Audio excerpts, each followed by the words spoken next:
저는 8년 동안 갇혀 살았습니다. 제 아들 손에 모두가 효자라고 칭찬하던 그 아들 손에. 하지만 그 이야기를 하기 전에 제가 어떻게 여기까지 왔는지 먼저 들려드려야 할 것 같습니다. 이 모든 것이 어디서부터 잘못된 건지 저도 아직 정확히 모르겠거든요. 전라북도 전주의 봉제 공장, 제 삶의 대부분이 그곳에서 흘러갔습니다. 재봉틀 소리는 제 심장 박동 소리처럼 익숙했고, 형광등 불빛 아래서 보낸 시간이 햇빛 아래서 보낸 시간보다 많았습니다. 20살이었습니다. 제 뱃속에 아이가 있다는 걸 알았을 때 남편은 떠났습니다. 아니, 남편이라고 부를 수도 없는 사람이었죠. 그는 미안해라는 쪽지 하나만 남기고 사라졌습니다. 친정에서는 지우라고 했습니다. 시댁은 아예 문을 닫았습니다. 저는 혼자였습니다. 20살. 아무것도 가진 게 없는 미혼모. 그런데 이상했습니다. 배 속에서 움직이는 그 작은 생명을 느낄 때마다 저는 외롭지 않았습니다. 이 아이만큼은 지키자. 그렇게 결심했습니다. 출산 후 2달 만에 저는 다시 재봉틀 앞에 앉았습니다. 아기를 맡길 곳이 없어서 공장 사장님의 허락을 받아 작업대 옆 바닥에 요를 깔고 지훈이를 눕혔습니다. 지훈이는 신기하게도 조용한 아기였습니다. 다른 아기들처럼 울지 않았습니다. 그저 천장을 바라보며 눈만 끔뻑였습니다. 저는 1시간에 한 번씩 손을 멈추고 아들의 얼굴을 들여다봤습니다. 엄마가 벌어서 너 키울 거야. 걱정하지 마. 그렇게 속삭이면 지훈이는 제 손가락을 꼭 쥐었습니다. 그 작은 손의 힘이 저를 버티게 했습니다. 지훈이는 자라면서도 조용했습니다. 5살 때부터 혼자 밥을 먹었고 7살 때는 스스로 옷을 개었습니다. 제가 밤늦게 돌아오면 현관에 불을 켜두고 기다렸습니다. 엄마, 힘들었어요? 그 한마디에 저는 눈물이 날 것 같았습니다. 이 아이는 달라. 엄마 마음을 아는 착한 아이야. 초등학교에 입학한 뒤 담임 선생님은 상담 때마다 지훈이를 칭찬했습니다. 예의 바른 학생이에요. 친구들에게도 친절하고 규칙을 잘 지켜요. 저는 그 말을 들을 때마다 가슴이 뜨거워졌습니다. 세상이 저를 손가락질해도 제 아들만큼은 바르게 자라고 있다는 증거였으니까요. 공장 일은 고됐습니다. 여름에는 선풍기 하나로 버텨야 했고 겨울에는 손끝이 곱아 바늘을 쥐기 힘들었습니다. 하루 10시간 이상 앉아 있으면 허리가 저렸고 어깨는 늘 무거웠습니다. 하지만 저는 쉬지 않았습니다. 지훈이에게 아이스크림을 사주고 싶었고 깨끗한 운동화를 신기고 싶었고 학용품을 제때 사주고 싶었습니다. 다른 아이들처럼, 아니 다른 아이들보다 더 잘해주고 싶었습니다. 지훈이가 초등학교 4학년이 되던 해 저는 작은 월세방을 얻었습니다. 공장 근처 반지하였지만 처음으로 모자만의 공간이 생긴 것입니다. 저는 중고 책상과 의자를 사서 방 한쪽에 놓고 지훈이의 공부방을 꾸몄습니다. 엄마, 고마워요. 지훈이는 책상 앞에 앉아 연필을 쥐며 말했습니다. 저는 아들의 뒷모습을 보며 생각했습니다. 이 아이만큼은 나처럼 살게 하지 않을 거야. 중학교에 올라간 지훈이는 여전히 모범생이었습니다. 성적은 중상위권이었고 친구들과 다툼도 없었습니다. 선생님들은 차분하고 성실하다고 평했고 저는 학부모 상담 때마다 자랑스러웠습니다. 그런데 그 즈음부터였습니다. 제 몸이 이상 신호를 보내기 시작한 건 손끝이 자주 저렸고 두통이 찾아왔습니다. 어느 날은 시야가 흐려져 재봉질을 멈춰야 했습니다. 동료가 병원 가보는 게 어때? 라고 물었지만 저는 고개를 저었습니다. 병원비가 아까웠고 하루라도 쉬면 그만큼 수입이 줄어들었으니까요. 지훈이가 고등학교에 입학하던 해봄, 저는 49이었습니다. 30년 가까이 재봉틀 앞에 앉아 살아온 몸은 이제 곳곳이 삐걱거렸습니다. 하지만 조금만 더 버티면 된다고 생각했습니다. 지훈이가 대학에 갈 때까지만. 그해 가을이었습니다. 평소처럼 공장에서 청바지 밑단을 받고 있었습니다. 페달을 밟고 천을 밀고 실을 당기는 익숙한 동작이었습니다. 그런데 갑자기 머리가 깨질 것처럼 아팠습니다. 저는 재봉틀 손잡이를 움켜쥐었습니다. 시야가 흐려졌고 몸이 한쪽으로 기울었습니다. 안 돼. 지금은 안 돼. 하지만 제 의지와 상관없이 저는 바닥에 쓰러졌습니다. 마지막으로 떠오른 생각은 지훈이었습니다. 지훈아, 미안해. 그리고 의식이 끊겼습니다. 다시 눈을 떴을 때 하얀 천장이 보였습니다. 병원이었습니다. 옆에는 교복을 입은 지훈이가 앉아 있었습니다. 눈이 빨갛게 충혈되어 있었고 손은 떨리고 있었습니다. 엄마, 지훈이의 목소리가 갈라졌습니다.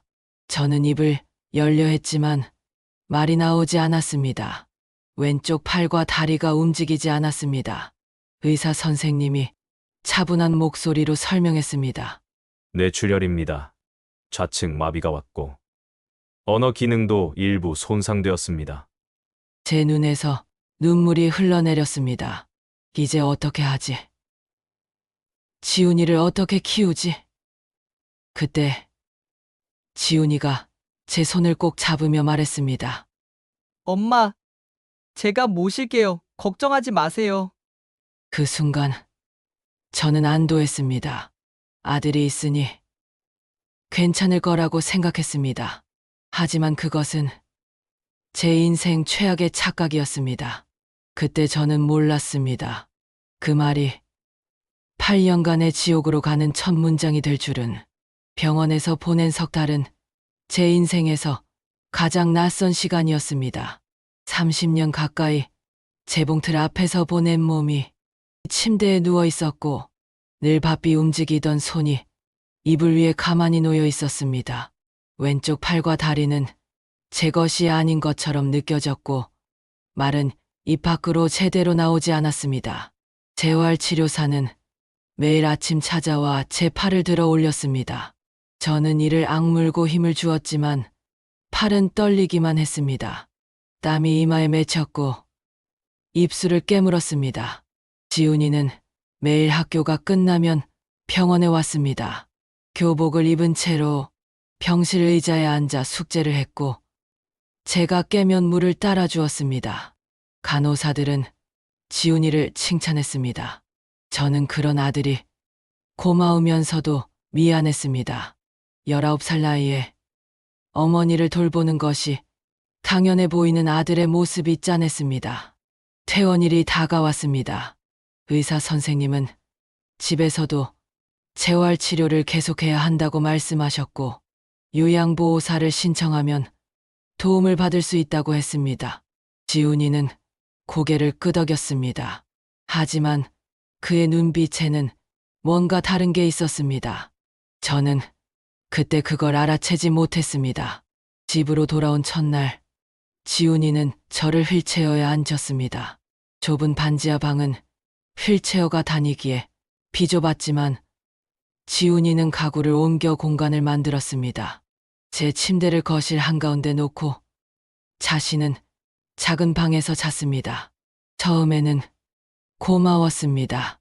아들이 이렇게까지 해주다니. 하지만 점차 무언가 이상하다는 느낌이 들기 시작했습니다. 일주일 뒤 보건소에서 요양보호사가 찾아왔습니다. 50대 중반의 밝은 목소리를 가진 여성이었습니다. 하지만 지훈이가 문 앞에서 막아섰습니다. 저희는 괜찮다고 했습니다. 제가 다 할 수 있다고 했습니다. 요양보호사는 난처한 표정으로 저를 바라봤습니다. 저는 입을 열려 했지만 지훈이가 먼저 물었습니다. 불편하냐고. 저는 망설였습니다. 아들의 눈빛이 묘했습니다. 간절하면서도 어딘가 날카로웠습니다. 저는 고개를 끄덕였습니다. 그때 제가 뭘 승인한 건지 그때는 몰랐습니다. 한 달이 지났습니다. 지훈이는 학교를 조퇴하거나 결석하며 저를 돌봤습니다. 아침에 죽을 끓여 먹였고, 낮에는 옷을 갈아입히고, 저녁에는 침대 위치를 바꿔주었습니다. 저는 처음에는 학교 가야 한다고 말했지만, 지훈이는 고개를 저었습니다. 그 말에 저는 더 이상 말하지 못했습니다. 어느 날 교회 권사님이 찾아왔습니다. 제가 오랫동안 다니던 교회였고, 권사님은 제 사정을 알고 있었습니다. 현관 초인종이 울렸고, 지훈이가 문을 열었습니다. 하지만 지훈이는 제가 지금 자고 있다고 말했습니다. 의사 선생님이 절대 안정이 필요하다고 했다고 말했습니다. 권사님은 의아한 표정을 지었지만 더 이상 묻지 않고 과일 바구니를 건네고 돌아갔습니다. 저는 거실에서 그 소리를 들었습니다. 자고 있지 않았습니다. 눈을 뜨고 천장을 바라보고 있었습니다. 입을 열고 싶었지만 목소리가 나오지 않았습니다. 아니, 낼 수 없었습니다. 재활 치료는 점차 줄어들었습니다. 지훈이는 집에서 자기가 해드린다며 병원 예약을 취소했습니다. 물리치료사는 전화로 꼭 오셔야 한다고 했지만 지훈이는 제가 밖에 나가기 힘들어 한다고 답했습니다. 저는 점점 더 집 안에 갇혔습니다. 창문은 늘 커튼으로 가려져 있었고 밖의 소리는 희미하게만 들렸습니다. 지훈이는 매일 같은 시간에 밥을 주었고 같은 시간에 옷을 갈아입혔습니다. 그의 손길은 정확했지만 따뜻하지 않았습니다. 지훈이는 저를 화장실로 데려가 옷을 벗겼습니다. 저는 수치심을 느꼈지만 거부할 수 없었습니다. 몸이 움직이지 않았고 말도 제대로 나오지 않았습니다. 저는 그때부터 조금씩 깨닫기 시작했습니다. 이건 돌봄이 아니라는 걸. 석 달째 되던 날 복지사가 다시 찾아왔습니다. 정기 방문이었습니다. 지훈이는 또다시 문 앞을 막았지만 복지사는 법적으로 확인해야 한다며 들어왔습니다. 복지사는 거실로 들어와 저를 봤습니다. 저는 침대에 누워 있었고 얼굴은 창백했습니다. 복지사는 제게 다가와 괜찮냐고 물었습니다. 불편한 건 없냐고 물었습니다. 저는 입을 열려 했습니다. 하지만 지훈이가 먼저 말했습니다. 제가 요즘 인지가 좀 혼란스럽다고 했습니다. 의사 선생님도 그러시던데요. 라고 덧붙였습니다. 복지사는 저를 바라봤습니다. 저는 고개를 저으려 했지만 지훈이의 손이 제 어깨를 꽉 눌렀습니다. 그 힘이 말했습니다. 조용히 하세요. 복지사는 몇 가지 질문을 더 하고 나갔습니다. 문이 닫히자 지훈이는 제게 다가와 말했습니다. 괜히 다른 사람들 신경 쓰지 말라고 했습니다. 자기만 있으면 된다고 했습니다. 제 눈에서 눈물이 흘러내렸습니다. 지훈이는 그 눈물을 닦아주며 웃었습니다. 그 웃음은 차가웠습니다. 밤이 되었습니다. 저는 어둠 속에서 눈을 감았습니다. 재봉틀 소리가 귓가에 맴돌았고 지훈이의 어린 시절이 떠올랐습니다. 현관에 불을 켜두고 기다리던 작은 아이. 엄마, 힘들었어요? 라고 묻던 그 작은 목소리. 그 목소리는 이제 들리지 않았습니다. 그리고 저는 깨달았습니다. 제 아들을 제가 모르고 있었다는 걸. 아니, 알고 싶지 않았던 걸지도 모릅니다. 계절이 바뀌었습니다. 봄이 왔고, 여름이 지나고, 가을이 왔습니다. 저는 그 변화를 창문 틈새로 새어 들어오는 빛의 색으로만 느꼈습니다. 밖으로 나간 지 1년이 넘었습니다. 지훈이는 고등학교를 졸업했습니다. 대학에는 가지 않았습니다. 엄마를 돌봐야 한다고 했습니다. 하지만 저는 알았습니다. 그것이 핑계라는 걸.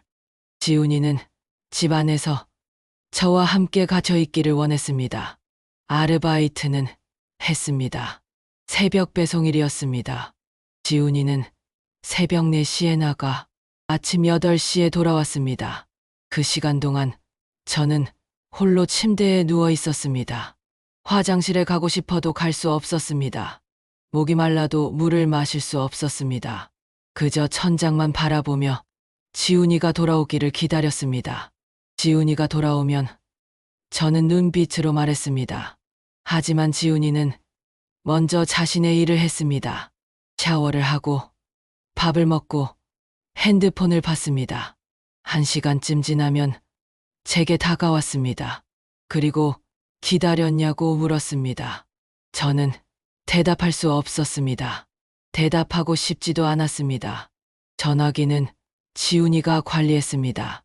제 휴대폰은 서랍 안에 있었고 지훈이만 비밀번호를 알았습니다. 가끔 전화가 오면 지훈이가 받았습니다. 네. 엄마 괜찮으세요? 잘 주무세요? 제가 잘 모시고 있어요. 교회 사람들이었습니다. 친구들이었습니다. 옛 공장 동료들이었습니다. 지훈이는 모든 전화를 그렇게 끝냈습니다. 저는 그 목소리들을 들으며 입을 열고 싶었습니다. 하지만 지훈이의 눈빛이 그것을 막았습니다. 말하면 안 된다는 눈빛이었습니다. 말하면 다 끝난다는 눈빛이었습니다. 그래서 저는 입을 다물었습니다. 2년째 되던 해, 제 몸은 더 약해졌습니다. 재활 치료를 받지 못해 관절이 굳었고 근육이 빠졌습니다. 왼쪽 다리는 거의 감각이 없었고 오른쪽 팔도 힘이 약해졌습니다. 지훈이는 그런 저를 보며 말했습니다. 제가 없으면 어떡하려고? 그러냐고 물었습니다. 그 말에는 걱정이 아니라 확인이 담겨 있었습니다. 당신은 나 없이 살 수 없다는 확인이었습니다. 저는 그때 깨달았습니다. 지훈이에게 저는 엄마가 아니라 소유물이라는 걸. 목욕은 일주일에 한 번이었습니다. 지훈이는 저를 화장실로 데려가 옷을 벗기고 물로 씻겼습니다. 저는 매번 눈을 감았습니다. 수치심을 견딜 수 없었지만 거부할 방법이 없었습니다. 어느 날 지훈이는 제 머리를 감기며 말했습니다. 전에는 자기가 엄마한테 씻김 받았다고 했습니다. 이제 자기가 씻겨드리는 거라고 했습니다. 그 말투는 부드러웠지만 저는 소름이 돋았습니다. 이것은 돌봄이 아니었습니다. 이것은 지배였습니다. 3년째. 저는 말을 잃었습니다. 할 수 있는 말이 점점 줄어들었고 결국 입을 다물었습니다. 어차피 제 말을 들어주는 사람은 없었습니다. 지훈이는 제가 말하든 말든 자기 마음대로 했습니다. 지훈이는 제가 말을 안 해도 된다고 했습니다. 자기가 다 안다고 했습니다. 정말로 알았습니다. 제가 무엇을 원하는지, 무엇이 불편한지 지훈이는 알았습니다. 하지만 그것을 언제 들어줄지도 지훈이가 결정했습니다. 배고플 때 지훈이가 원하는 시간까지 기다려야 했습니다. 화장실에 가고 싶을 때 지훈이의 기분이 좋을 때까지 참아야 했습니다. 아플 때 지훈이가 믿어줄 때까지 아픔을 증명해야 했습니다. 저는 점점 더 작아졌습니다. 몸도, 목소리도, 존재감도. 4년째 복지사가 마지막으로 찾아왔습니다. 정기 방문은 이미 끝났지만 누군가의 제보로 다시 온 것이었습니다. 지훈이는 문을 열어주었습니다. 이제 자신감이 있었습니다. 복지사는 저를 봤습니다. 저는 침대에 누워 천장을 바라보고 있었습니다.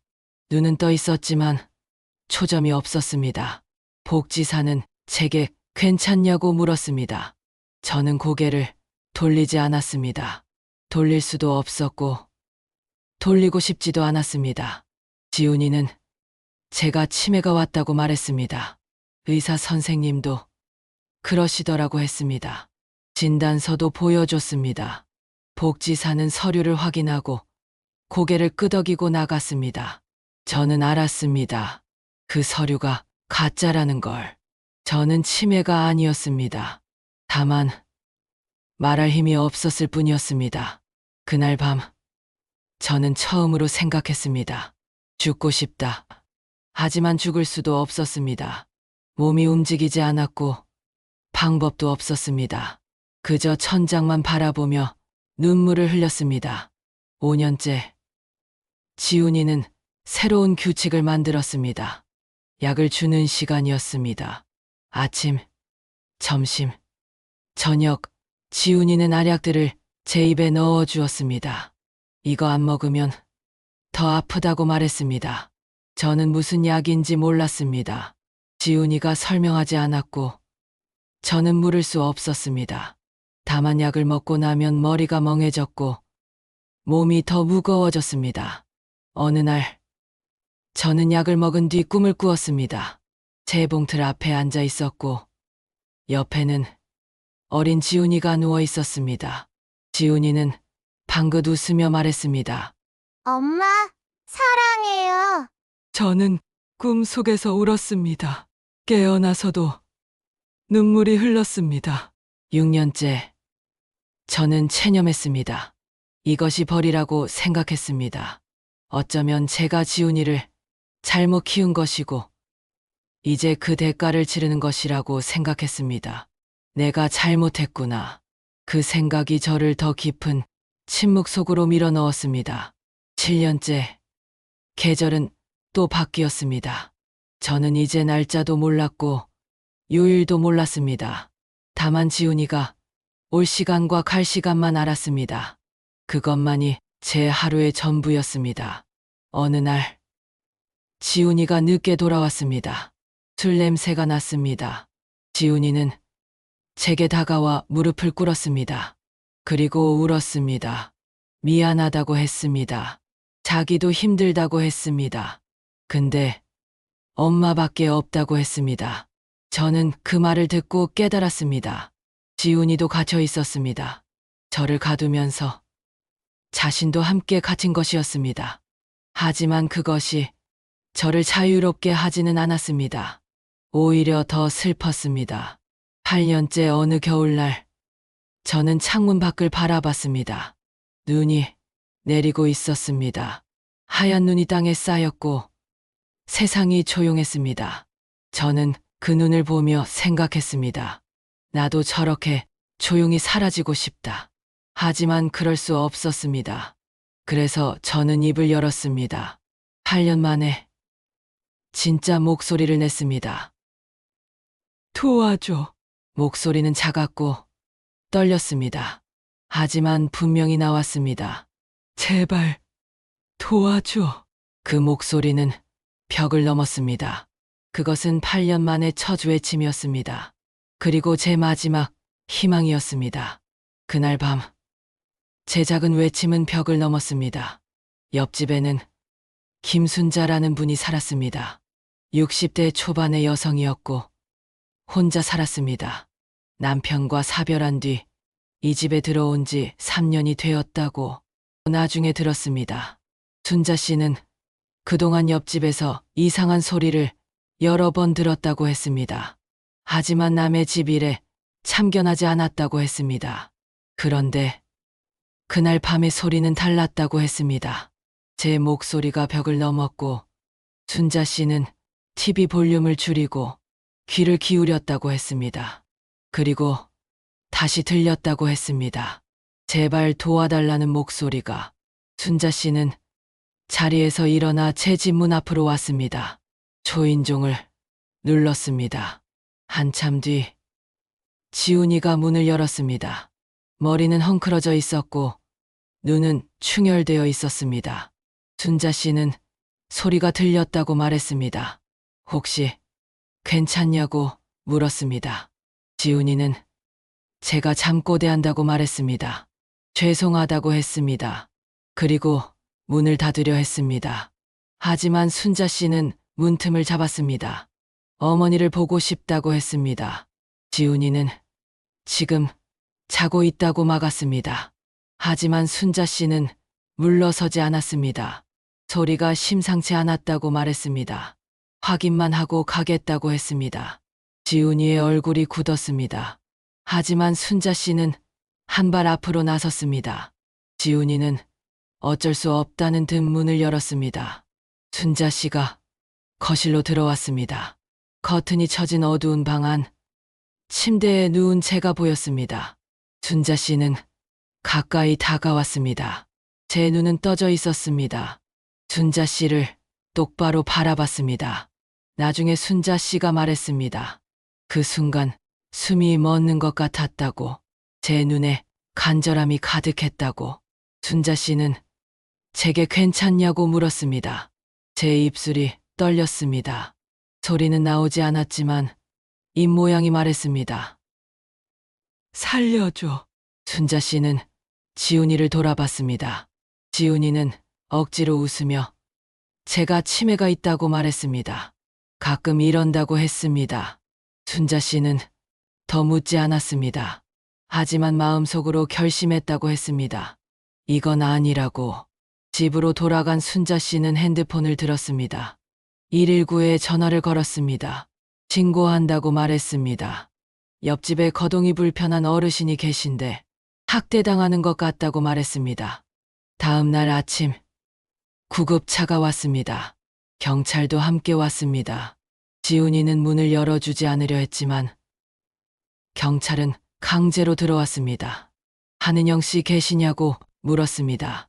지훈이는 당황했습니다. 어머니는 괜찮다고 말했습니다. 오해라고 했습니다. 하지만 경찰은 확인해야 한다고 말했습니다. 구급대원이 제게 다가왔습니다. 제 몸 상태를 확인했습니다. 혈압을 쟀고 체온을 쟀고 몸의 상처를 살폈습니다. 욕창이 심하다고 말했습니다. 영양실조 증세도 보인다고 했습니다. 경찰이 지훈이를 바라봤습니다. 설명해달라고 했습니다. 지훈이는 최선을 다했다고 말했습니다. 근데 제가 잘 안 먹는다고 했습니다. 경찰은 병원 기록이 있냐고 물었습니다.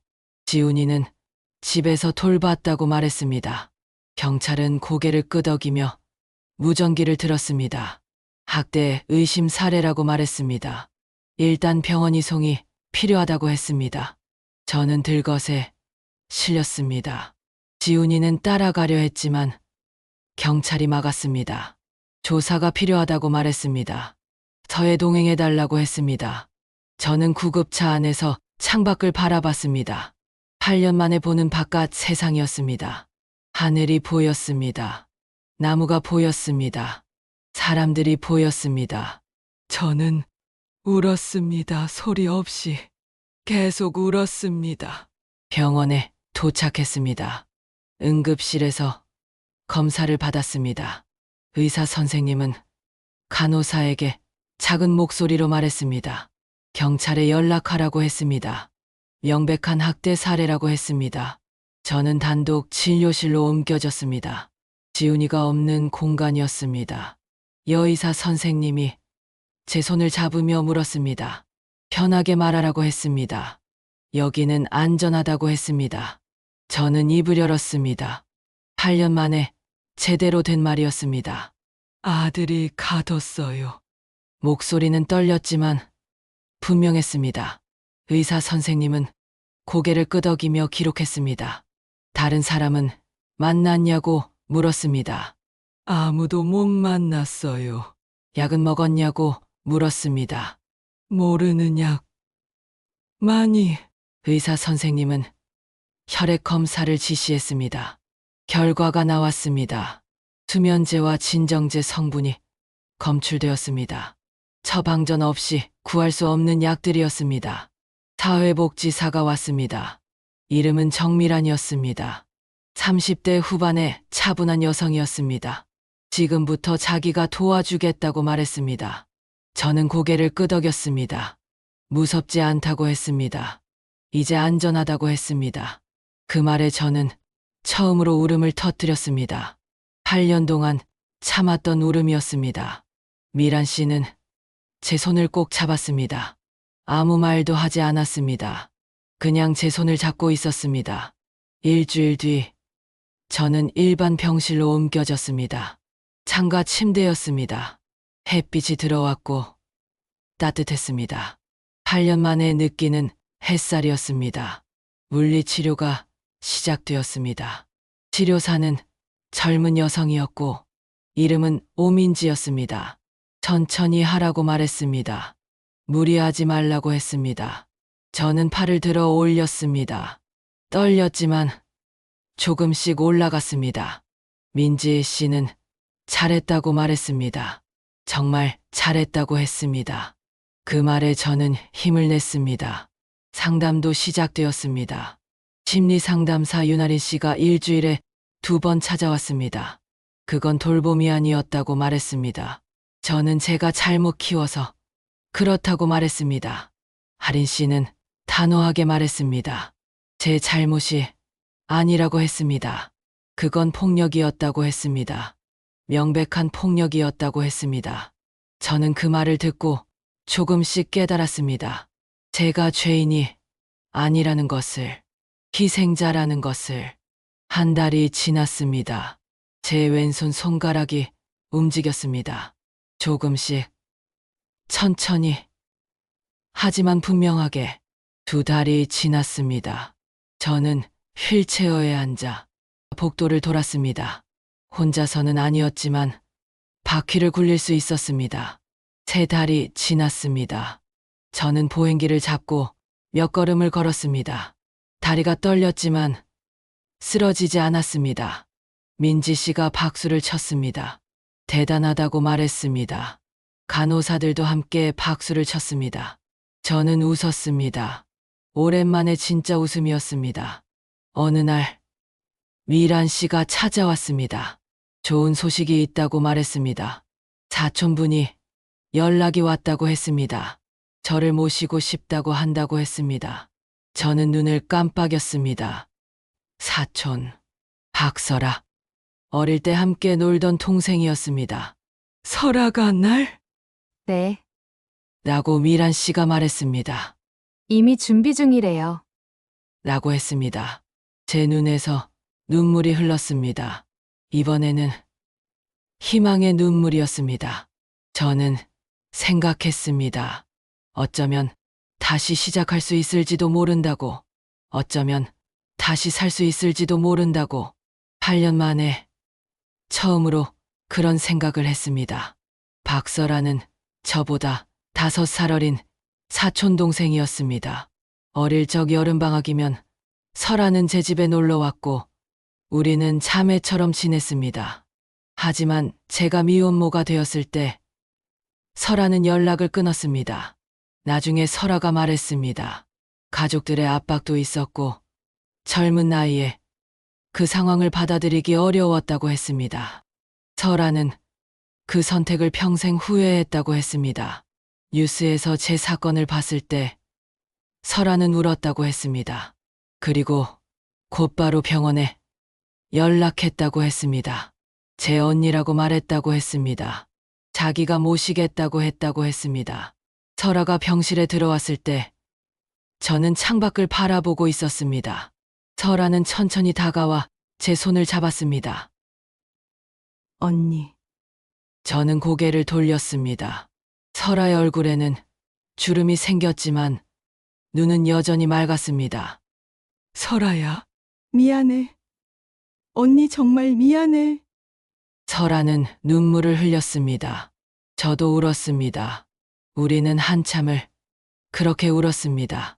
설아는 이제 자기가 돌보겠다고 말했습니다. 언니를 혼자 두지 않겠다고 했습니다. 저는 고맙다고 말했습니다.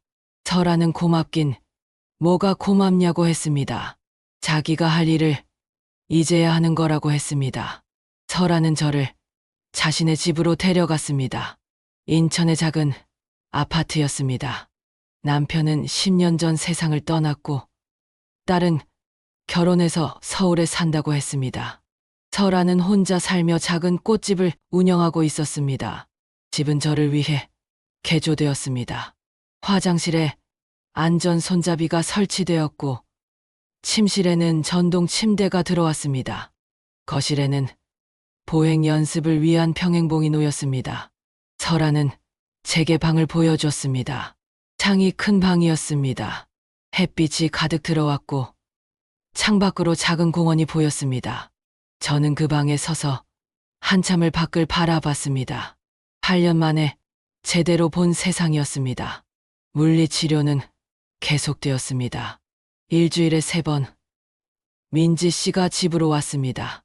오늘은 10걸음이 목표라고 말했습니다. 저는 보행기를 잡고 걸었습니다. 1걸음, 2걸음, 3걸음. 땀이 이마에 맺혔습니다. 5걸음, 6걸음. 다리가 떨렸습니다. 민지 씨는 조금만 더 하라고 격려했습니다. 7걸음, 8걸음, 9걸음, 10걸음. 해냈어요. 민지 씨와 설아가 박수를 쳤습니다. 저는 숨을 몰아쉬며 웃었습니다. 석 달 뒤, 저는 보행기 없이 걸었습니다. 천천히, 조심스럽게, 하지만 혼자서 걸었습니다. 공원까지 다녀왔습니다. 벤치에 앉아 햇살을 받았고 아이들이 노는 모습을 봤습니다. 설아가 기분이 좋냐고 물었습니다. 저는 고개를 끄덕였습니다. 정말 좋다고 말했습니다. 저는 처음으로 마음 깊은 곳에서 우러나오는 평화를 느꼈습니다. 상담도 계속되었습니다. 하린 씨는 제가 죄책감에서 벗어나도록 도와줬습니다. 저는 살아남은 거라고 하린 씨가 말했습니다. 용감하게 저는 그냥 살았을 뿐이라고 말했습니다. 하린 씨는 그게 용기라고 했습니다. 포기하지 않은 거라고 했습니다. 그 말들은 제 마음속 응어리를 조금씩 풀어냈습니다. 6개월이 지났습니다.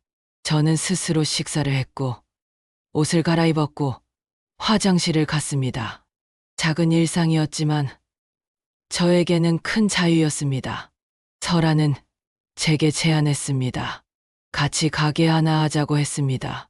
저는 무슨 가게냐고 물었습니다. 설아는 제가 옛날에 약초 다리는 거 좋아했다고 말했습니다. 작은 약초 상점을 하자고 했습니다. 저는 고개를 끄덕였습니다. 할 수 있을 것 같았습니다. 전통시장 한쪽에 작은 상점이 열렸습니다. 간판에는 은서약초라고 쓰여 있었습니다. 저와 설아의 이름을 딴 것이었습니다. 가게 안에는 말린 약초와 차, 그리고 설아가 만든 천연 연고가 놓였습니다. 저는 카운터에 앉아 손님을 맞았습니다. 처음에는 어색했지만 점차 익숙해졌습니다. 단골이 생겼습니다. 안도윤이라는 50대 남성이었습니다. 매주 목요일 오후에 찾아와 둥글레차를 샀습니다. 건강해 보인다고 말했습니다. 저는 감사하다고 답했습니다. 도윤 씨는 조심스럽게 대화를 건넸습니다. 날씨 이야기, 시장 이야기, 차 이야기. 저는 처음에는 짧게 대답했지만 점차 편안해졌습니다. 도윤 씨도 혼자 산다고 말했습니다. 아내가 5년 전에 세상을 떠났다고 했습니다. 저는 그렇다고 답했습니다. 도윤 씨는 혼자 사는 것도 괜찮다고 말했습니다. 처음엔 힘들었지만 저는 고개를 끄덕였습니다. 도윤 씨는 건강한 거리를 유지했습니다.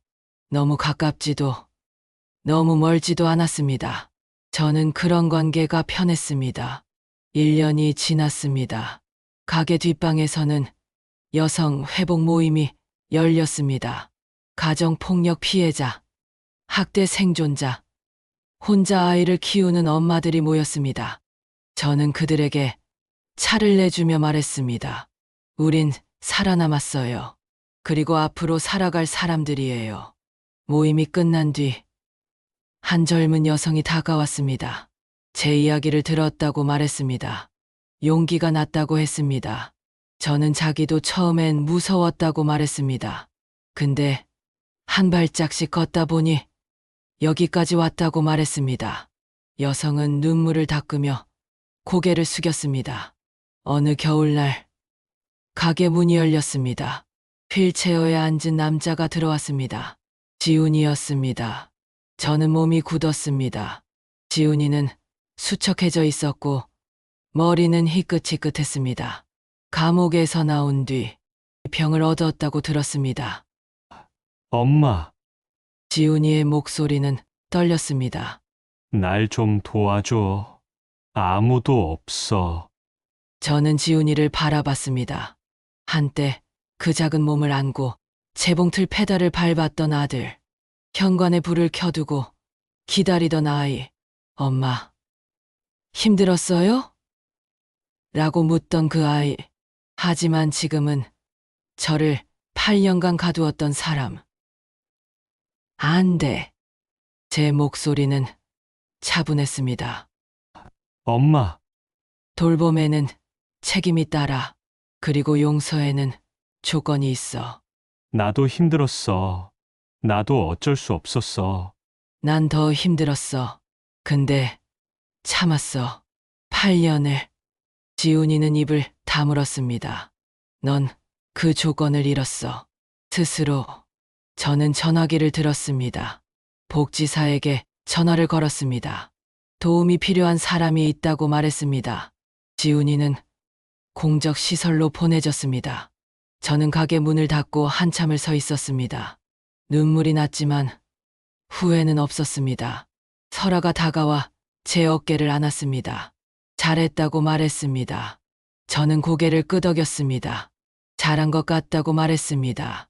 그날 밤, 저는 오랜만에 깊이 잤습니다. 봄이 왔습니다.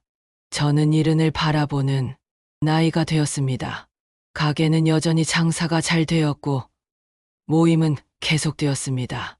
도윤 씨는 여전히 목요일마다 찾아왔고 이제는 함께 공원을 산책했습니다. 가게 벽에는 액자가 걸려 있었습니다. 제가 직접 쓴 문장이었습니다.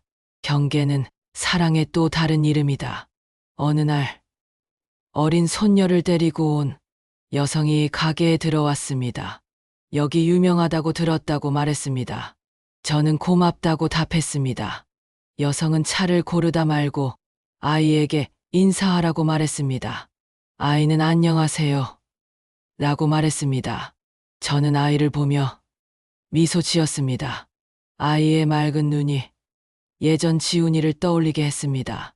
하지만 이제는 아프지 않았습니다. 저는 아이에게 약과 한 조각을 건넸습니다. 아이는 웃으며 닫아 먹었습니다. 저도 웃었습니다. 저녁, 가게 문을 닫고 집으로 돌아가는 길. 저는 공원 벤치에 잠시 앉았습니다. 석양이 지고 있었고 하늘은 붉게 물들었습니다. 설아가 옆에 앉았습니다. 피곤하냐고 물었습니다. 저는 아니라고 답했습니다. 그냥 생각 중이라고 했습니다. 설아가 무슨 생각이냐고 물었습니다. 예전엔 복수하고 싶었어. 지훈이한테. 지금은 그냥 내가 잘 사는 게 복수인 것 같아. 설아는 제 손을 잡았습니다.